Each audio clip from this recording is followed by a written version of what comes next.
Assalamualaikum warahmatullahi wabarakatuh.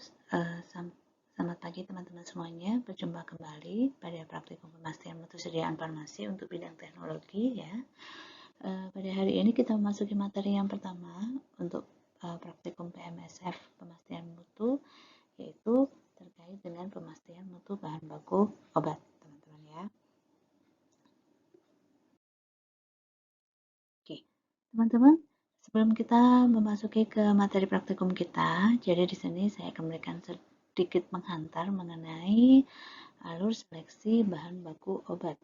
Sehingga di sini teman-teman saya harap mempunyai gambaran bagaimana proses sehingga suatu bahan baku itu pertama kali diterima penawarannya dari manufacturing atau dari supplier, kemudian nanti akhirnya digunakan untuk sebagai bahan baku pembuatan obat di sebuah industri farmasi. Nah, teman-teman, untuk pengadaan sebuah bahan baku baru ya yang dilakukan di sebuah industri farmasi itu ada beberapa step atau ada beberapa tahapannya. Yaitu yang pertama adalah tahapan seleksi dan seleksi penawaran dan approval COA bahan baku ya. Kemudian yang kedua adalah permintaan sampel bahan baku jika COA-nya sudah sesuai dengan yang diinginkan. Kemudian setelah adanya sampel bahan baku, maka nanti akan dilakukan sampling ya atau pengambilan sampel dan kemudian dilakukan pengujian mutu terkait bahan baku tersebut. Dan terakhir nanti adalah dari hasil pengujian yang dilakukan akan dianalisis apakah bahan baku tersebut dianggap memenuhi persyaratan atau tidak, sehingga nanti juga akan sebagai dasar pengambilan keputusan apakah bahan baku tersebut layak digunakan untuk membuat sediaan farmasi atau tidak.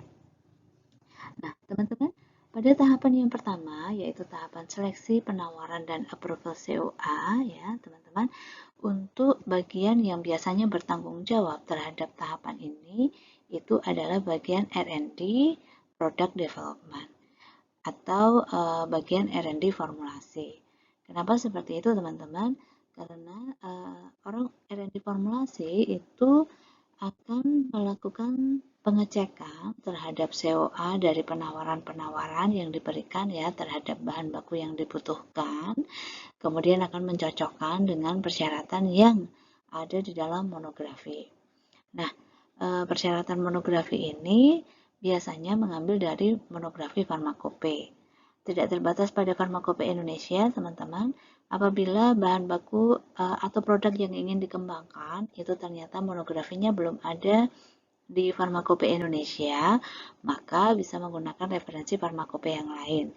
Contohnya adalah misalnya menggunakan farmakope Amerika Serikat atau USP, kemudian juga ada European Pharmacope ya, atau Pharmacope Eropa, kemudian contoh yang lainnya adalah British Pharmacope atau Pharmacope untuk negara Inggris, Japanese Pharmacope, Pharmacope negara Jepang, dan Chinese Pharmacope atau Pharmacope negara Cina. Jadi beberapa farmakope tersebut itu bisa kita gunakan sebagai dasar untuk memutuskan atau untuk mencari referensi informasi terkait dengan monografi dari bahan baku obat yang akan kita gunakan. Nah, kemudian apabila bagian produk development dari R&D mendapatkan penawaran bahan baku, maka tadi dia akan mencocokkan spesifikasi yang ada di COA yang ada pada penawaran bahan baku, dicocokkan dengan syarat-syarat yang ada di monografi bahan baku. Nah, apabila ada satu atau lebih dari COA yang dianggap memenuhi spesifikasi atau memenuhi persyaratan seperti yang tertera di dalam monografi farmakope, teman-teman.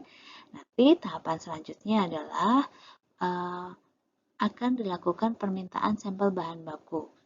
Jadi kalau approval COA itu masih sebatas administratif, teman-teman ya. Nah, kemudian tahapan selanjutnya adalah akan meminta sampel bahan baku tersebut untuk nantinya dilakukan pengujian. apakah memang hasil pengujiannya nanti sesuai dengan yang ada di COA atau tidak. Nah, untuk bagian yang melakukan permintaan sampel bahan baku kepada supplier atau manufaktur pembuat bahan baku tersebut, itu bukan lagi R&D Product Development, tetapi nanti tugasnya akan berpindah ke R&D bagian Business Development atau bagian pengembangan bisnis. Jadi, teman-teman kalau misalnya mendengar istilah R&D ya di sebuah industri farmasi, itu tidak hanya terdiri dari satu bagian saja atau satu departemen saja, tetapi R&D itu biasanya nanti akan terbagi menjadi beberapa bagian atau beberapa departemen. Ada R&D bagian formulasi atau product development, ada R&D bagian pengembangan bisnis atau business development, ada R&D bagian analisis atau analytical development, R&D bagian pengembangan kemasan atau packaging development, dan ada R&D bagian registrasi atau registration development. Jadi kelima departemen atau kelima bagian ini merupakan satu lingkup R&D secara utuh atau keseluruhan yang bersama-sama bekerja sama dalam mengembangkan sebuah produk baru di sebuah industri farmasi. Nah, kita ke langkah selanjutnya ya teman-teman ya. Tahapan yang ketiga yaitu apabila permintaan sampel bahan baku kepada manufacturing atau supplier itu diterima oleh manufacturing atau supplier tersebut, biasanya tahapan selanjutnya adalah pihak manufacturing atau supplier akan mengirimkan sampel bahan baku kepada industri farmasi tersebut. Nah, bahan baku atau sampel bahan baku yang dikirimkan oleh manufacturing tersebut biasanya tidak langsung digunakan untuk melakukan formulasi obat baru, tetapi akan dilakukan sampling atau pengambilan cuplikan ya, atau pengambilan sampel yang nantinya sampel tersebut digunakan untuk melakukan pengujian untuk mengetahui apakah parameter-parameter yang disebutkan pada COA itu benar-benar memenuhi persyaratan atau tidak. Sehingga nanti untuk sampling dan pengujian ini biasanya dilakukan oleh internal di bagian R&D pengembangan analisis atau analytical development. Nah, dari hasil sampling dan pengujian ini nanti, maka jika sudah diperoleh sertifikat atau hasil pemeriksaan dari bahan baku tersebut dibandingkan terhadap spesifikasi, maka nanti akan memasuki tahap yang terakhir yaitu approval hasil pengujian atau pengambilan keputusan apakah bahan baku berdasarkan pada hasil pengujian itu dinyatakan memenuhi persyaratan atau tidak. Apabila hasil pengujiannya dinyatakan memenuhi persyaratan secara keseluruhan, maka biasanya tahap selanjutnya akan dilanjutkan pada permintaan sampel bahan baku dalam skala yang lebih besar. Nanti bahan baku tersebut akan mulai digunakan untuk melakukan prosedur trial formulasi di laboratorium maupun trial metode analisis di laboratorium analytical development. Nah, tetapi apabila ternyata hasil pengujiannya ternyata terdapat parameter yang dianggap tidak memenuhi persyaratan, maka biasanya hasil pemeriksaan tersebut akan dikirimkan kepada supplier atau manufacturing bahan baku tersebut sebagai dasar untuk menolak atau mereject bahan baku. Nah, sehingga apabila bahan baku tersebut sudah ditolak atau direject, kemungkinan besar tidak akan dipergunakan kembali untuk proses atau tahapan selanjutnya pada pengembangan sediaan di industri tersebut. Oke, jadi demikian teman-teman mengenai alur seleksi bahan baku yang akan digunakan untuk membuat atau memproduksi produk baru di sebuah industri farmasi.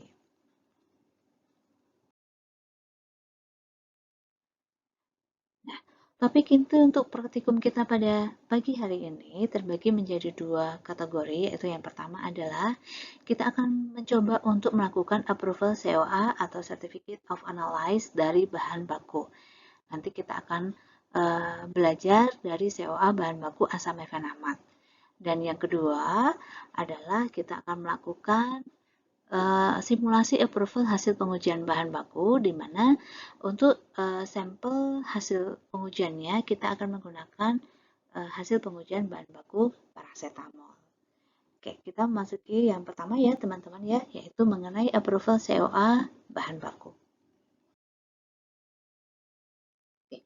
Jadi untuk bisa melakukan approval COA atau Certificate of Analysis dari bahan baku, maka nanti ada dua hal yang perlu kita persiapkan, yaitu yang pertama adalah kita mencari terlebih dahulu monografi dari asam mefenamat. Jadi contohnya adalah kita peroleh dari Farmakope ya, teman-teman. Apabila Farmakope yang terbaru di Indonesia, contohnya adalah Farmakope Indonesia edisi 6, maka dapat kita gunakan. Atau kita juga bisa menggunakan, seperti yang saya sebutkan di awal, bisa menggunakan referensi dari Farmakope internasional yang lain. USP, GP, BP, GP, IP, atau sebagainya. Oke, baik. Sekarang kita coba akan melihat monografi dari asam mefenamat berdasarkan pada buku Farmakope Indonesia edisi 5. Oke. Teman-teman tentunya sudah pernah membuka ya buku Farmakope ya, teman-teman, di mana di dalam Farmakope itu akan terdapat monografi-monografi baik itu bahan aktif maupun bentuk sediaan farmasi tertentu. Nah, di sini contohnya jika teman-teman membuka referensi Farmakope Indonesia 5 halaman 156 sampai 157, teman-teman akan mendapatkan monografi dari bahan baku asam mefenamat. Ya, nah kita coba untuk lihat ya, monografi dari Farmakope biasanya diawali dari nama terlebih dahulu, di mana ada nama bahasa Indonesia dengan nama bahasa Latin ya teman-teman, atau bahasa Inggris. Nah, ini asam mefenamat ya, atau sering juga disebut dengan mefenamic acid, teman-teman. Kemudian di sini ada rumus struktur maupun rumus molekulnya ya. C15 H15NO2. Kemudian di bawah rumus struktur atau rumus molekul ini akan ada informasi yang pertama, yaitu adalah terkait dengan informasi atau persyaratan kadar dari bahan baku asam mefenamat. Jadi di monografi ini disebutkan bahwa asam mefenamat yang sesuai dengan monografi atau persyaratan pada Farmakope Indonesia edisi 5 adalah asam mefenamat yang mengandung tidak kurang dari 98% dan tidak lebih dari 102% C15H15NO2 dihitung terhadap zat yang telah dikeringkan. Nah, syarat ini teman-teman sering juga disebut dengan persyaratan kadar bahan baku, atau kalau di dalam bahasa Inggris atau di dalam COA itu sering diistilahkan dengan assay, teman-teman.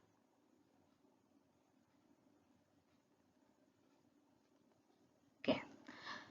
Kemudian informasi yang kedua adalah terkait dengan pemerian. Jadi pemerian di sini disebutkan bahwa asam mefenamat itu berupa serbuk hablur berwarna putih atau hampir putih dan melebur pada suhu lebih kurang 230 derajat disertai dengan peruraian. Nah, pemerian sendiri kalau di dalam COA yang berbahasa Inggris itu sering diistilahkan dengan appearance.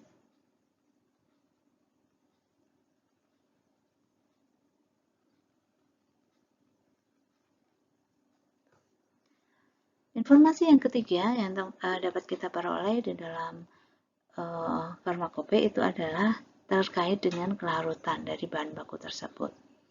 Jadi kelarutan dari asam mefenamat di sini disebutkan bahwa larut dalam larutan alkali hidroksida, agak sukar larut dalam kloroform, suka larut dalam etanol dan dalam metanol, dan praktis tidak larut di dalam air. Nah, jadi ini adalah beberapa informasi yang kita peroleh dari monografi pada tahapan awal. Nah, untuk kelarutan sendiri, teman-teman tentunya sudah familiar dengan istilahnya ya, yaitu terkait dengan solubility.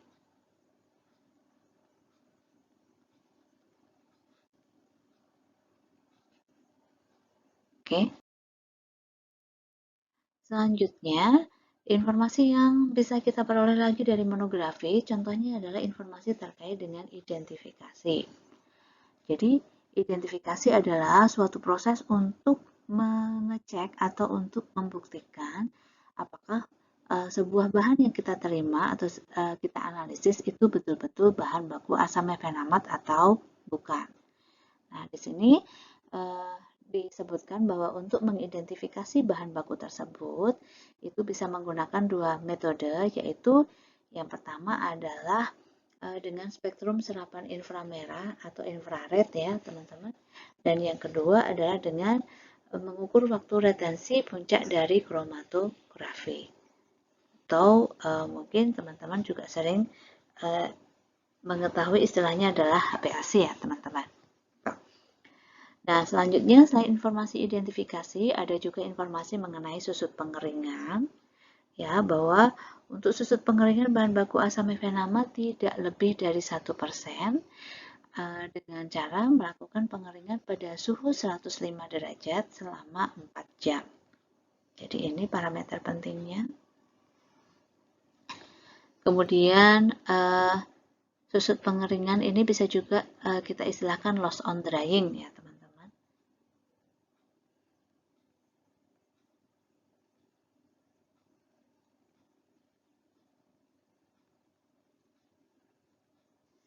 Kemudian sisa pemijaran di sini tidak boleh lebih dari 0,1% ya teman-teman. Atau untuk istilah sisa pemijaran itu juga sering disebut dengan residue of ignition.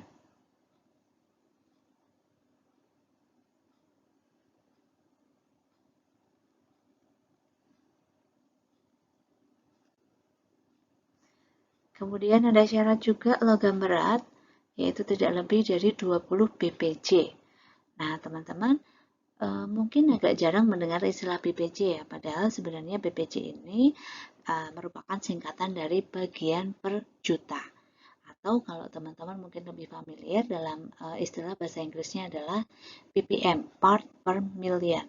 ppm itu kan bagian per juta ya. Nah, kalau istilah di dalam farmakope memang menggunakan istilah bahasa Indonesia, yaitu sering disingkat dengan istilah BPJ atau bagian per juta. Nah, untuk istilah logam berat itu istilah dalam bahasa Inggrisnya adalah heavy metals.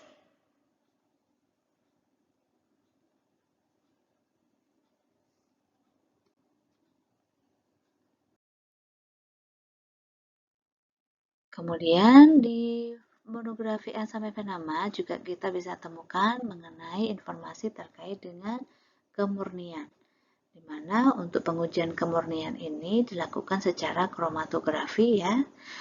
Persyaratannya adalah cemaran secara tunggal ya, atau disebut juga dengan masing-masing cemaran tidak boleh lebih dari 0,1% ya.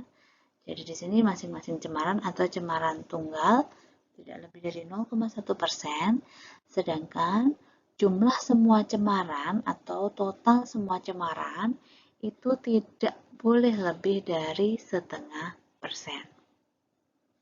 Nah, di sini juga disebutkan bahwa untuk mengetahui kemurnian ini dilakukan dengan metode KCKT atau kromatografi cair kinerja tinggi. Nah, oke. Jadi teman-teman pada saat kita membuka sebuah monografi asam mefenamat contohnya, itu kita akan mempunyai beberapa informasi yang penting yang ada di dalam monografi tersebut ya.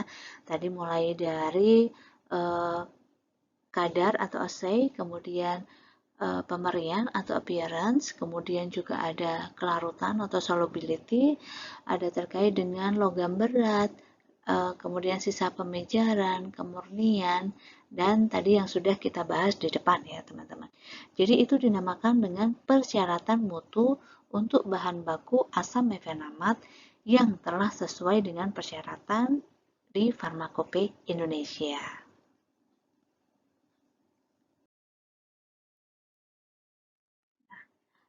Apabila kita menerima sebuah COA atau Certificate of Analysis dari sebuah produsen atau manufacturer atau supplier bahan baku obat. Jadi contohnya di sini adalah kita menerima COA bahan baku asam mefenamat yang diproduksi oleh produsen dari Cina ya, Guangxiao gitu.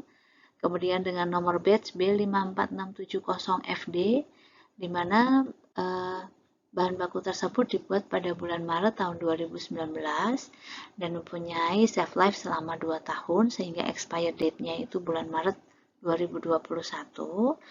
Nah, maka kita harus memastikan bahwa persyaratan-persyaratan yang dianut oleh bahan baku tersebut itu sesuai dengan persyaratan-persyaratan yang ada di Farmakope. Jadi, di sini kita mengecek kesesuaian antara syarat yang digunakan di dalam COA bahan baku ini dengan syarat yang ada di dalam Farmakope.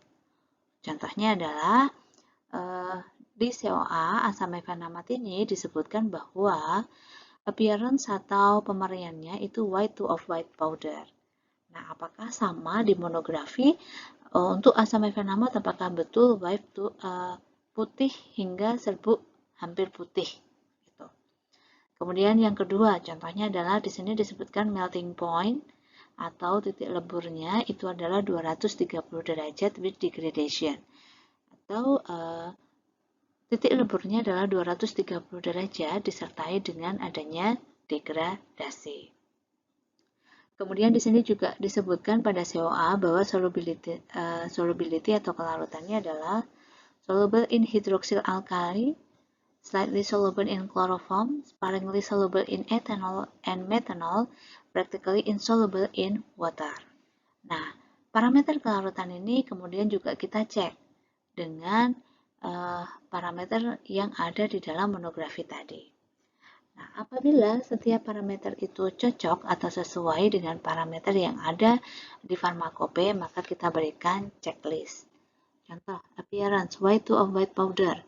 Tadi di Farmakope juga disebutkan bahwa bahan baku asam mefenamat mempunyai pemerian serbuk putih hingga hampir putih, berarti sesuai.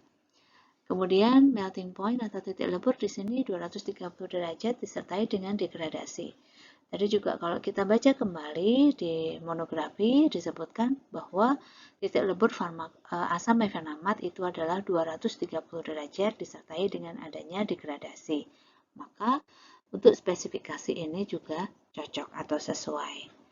Nah, lakukan semuanya terkait dengan semua parameter yang ada. Jadi mulai dari solubility, lanjutkan mulai dari solubility, identification, LOD, residue of ignition, heavy metals, impurities, assay. Gitu. Nah, apabila semua parameter ini sesuai atau sudah lengkap sesuai dengan yang dipersyaratkan di Farmakope dan misalnya keseluruhannya ini adalah sudah memenuhi juga konform atau sudah sesuai persyaratan-persyaratannya yang tertulis, maka nanti kita bisa menyimpulkan bahwa COA bahan baku asam mefenamat dari Guangxiao ini itu dapat kita terima atau statusnya dapat kita approve. Tetapi apabila ada salah satu atau lebih spesifikasi yang ternyata tidak sesuai dengan monografi, maka kita memutuskan bahwa bahan baku tersebut kita reject atau kita tolak. Jadi ini adalah tahapan administrasi paling awal untuk melakukan seleksi bahan baku yang akan kita gunakan untuk membuat sebuah produk obat. Seperti itu. Tuh. Yang kedua, teman-teman, yaitu kita akan mencoba untuk melakukan simulasi approval hasil pengujian analisis dari bahan baku paracetamol. Jadi, tadi saya juga sudah menjelaskan di awal ya, apabila kita sudah menyeleksi COA bahan baku, maka nanti tahap selanjutnya jika dari segi COA tersebut kita approve atau kita terima, maka tahapan selanjutnya adalah kita meminta sampel bahan baku. Di mana sampel bahan baku tersebut kemudian akan kita lakukan sampling dan kita lakukan pengujian di laboratorium industri farmasi kita untuk mengetahui apakah bahan baku tersebut betul-betul memenuhi semua parameter spesifikasi yang sudah ditetapkan.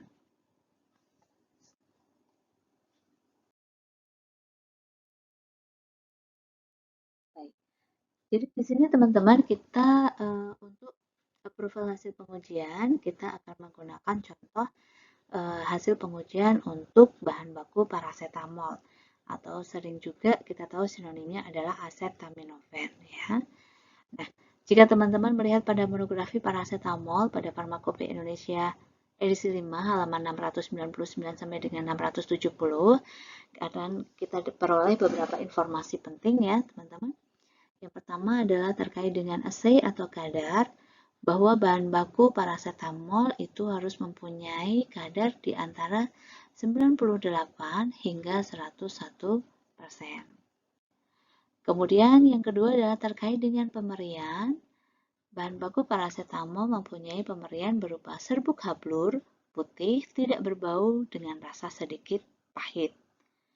Kemudian persyaratan kelarutan bahwa larut dalam air mendidih dan dalam natrium hidroksida 1N.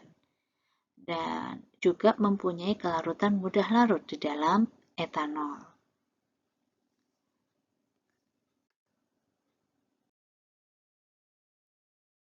Kemudian untuk identifikasi itu dapat dilakukan dengan beberapa cara, yaitu identifikasi dengan spektrum serapan inframerah, kemudian spektrum serapan ultraviolet atau UV, dan identifikasi secara kromatografi lapis tipis atau KLT.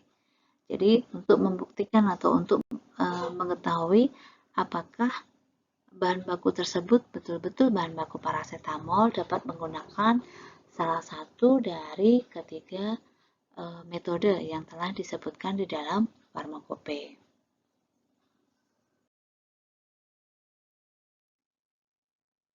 Kemudian juga ada informasi mengenai jarak lebur, yaitu antara 168 derajat hingga 172 derajat. Kemudian kandungan air ya, atau moisture content ya teman-teman, tidak boleh lebih dari 0,5%. Dan persyaratan tentang sisa pemijaran ya atau residu on ignition tadi tidak boleh lebih dari 0,1%. Kemudian juga ada persyaratan mengenai sisa atau adanya ion klorida, teman-teman, di dalam bahan baku paracetamol tidak boleh lebih dari 0,014%. Kemudian, ion sulfat tidak boleh lebih dari 0,02%.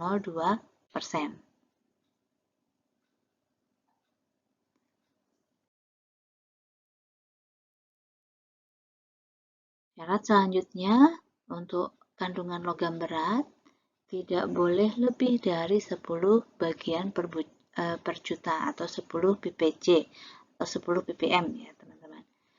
Kemudian juga ada identifikasi mengenai zat yang mudah terarangkan dan ada beberapa kandungan yang dibatasi ya dari mungkin proses sintesis dari bahan baku paracetamol tersebut, yaitu adanya kandungan para aminofenol bebas tidak boleh lebih dari 0,05%, para kloroacetanilida tidak boleh lebih dari 0,001%,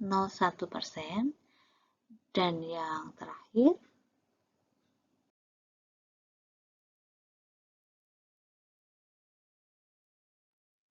nah, jadi terkait dengan beberapa parameter yang sudah ada di dalam monografi tadi, yang pertama seperti yang kita lakukan pada contoh approval COA bahan baku asam mefenamat ya, kita pastikan apakah spesifikasi-spesifikasi yang tercantum di dalam COA itu sudah sesuai dengan spesifikasi yang ada di dalam monografi farmakope.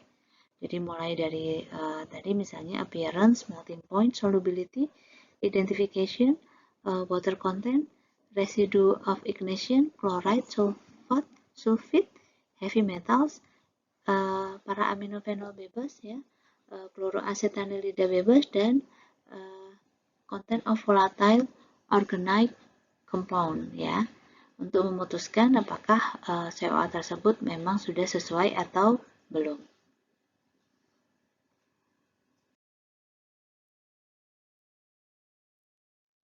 Ya, jadi setelah kita tadi melakukan pengecekan kesesuaian antara COA dengan monografi pada farmakope, maka nanti untuk format pengujian di laboratorium tempat industri farmasi tersebut yang melakukan pengujian biasanya adalah laboratorium QC ya teman-teman, atau quality control.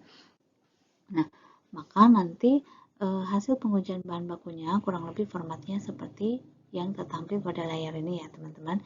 Jadi mulai dari informasi mengenai nama bahan baku, manufacturer atau nama pabrik pembuatnya, kemudian nomor batch, manufacturer date atau tanggal pembuatan bahan baku, dan expired date atau tanggal kadaluarsa bahan baku. Nah, contohnya di sini adalah terkait dengan paracetamol tadi ya teman-teman. Nah, maka nanti tugas teman-teman adalah silahkan teman-teman lengkapi terkait dengan masing-masing persyaratan dari setiap spesifikasi ya di kolom syarat. Jadi contoh pemberian nanti teman-teman tulis berdasarkan pada monografi syaratnya itu seperti apa. Kemudian titik lebur juga sama, larutan, identifikasi kandungan air, sisa pemijaran, sampai dengan yang terakhir adalah terkait dengan spesifikasi kadar. Nah, hasil pengujian itu tertampil pada kolom yang paling kanan ya. Jadi ini adalah ceritanya bahan baku tersebut sudah datang sampelnya dan kemudian sudah dilakukan pengujian oleh analis ya di bagian QC, dan hasilnya seperti tertampil pada bagian kolom sebelah kanan. Nah, silahkan nanti teman-teman bandingkan apakah hasil yang ada di dalam kolom sebelah kanan ini itu memenuhi persyaratan dari kolom bagian tengah. Jadi contoh misalnya pemarian di sini kan hasilnya adalah serbuk hablur berwarna putih, tidak berbau dan sedikit pahit. Apakah syaratnya juga menyebutkan syarat yang demikian? Jika syaratnya menurut monografi farmakope adalah untuk paracetamol berupa serbuk hablur berwarna putih, tidak berbau dan sedikit pahit juga, artinya dari segi pemerian dia dianggap memenuhi persyaratan. Itu. Ini parameter pemerian. Nah, nanti silahkan dari parameter-parameter yang lain, teman-teman lakukan pengecekan. Jadi, tahap pertama lengkapi terlebih dahulu kolom syaratnya dari masing-masing spesifikasi. Setelah itu diperbandingkan. Apakah hasil yang tertera pada kolom kanan sesuai dengan seluruh persyaratan yang ada di dalam kolom tengah atau kolom syarat. Dan terakhir, nanti kita tinggal menyimpulkan apabila seluruh persyaratan itu dipenuhi atau sesuai dengan hasil-hasil yang ada, maka kesimpulannya untuk bahan baku tersebut hasil pengujiannya bisa kita anggap memenuhi syarat. Tetapi jika ternyata seperti tadi ya, ada hasil pengujian yang ternyata tidak sesuai dengan persyaratan yang telah ditetapkan, maka nanti kesimpulannya adalah bahan baku tersebut dianggap tidak memenuhi persyaratan. Jadi, tugas teman-teman nanti sampai dengan memberikan kesimpulan apakah hasil pengujian bahan baku itu dianggap memenuhi syarat atau tidak memenuhi syarat. Demikian teman-teman penghantar untuk praktikum pada materi yang pertama, yaitu mengenai seleksi dan approval bahan baku obat. Silahkan jika ada pertanyaan nanti bisa disampaikan, dan Jika tidak ada pertanyaan, nanti bisa langsung dikerjakan untuk mengisi atau melengkapi data pada lembar kerja yang ada pada handout yang sudah saya bagikan. Demikian, selamat pagi. Wassalamualaikum warahmatullahi wabarakatuh.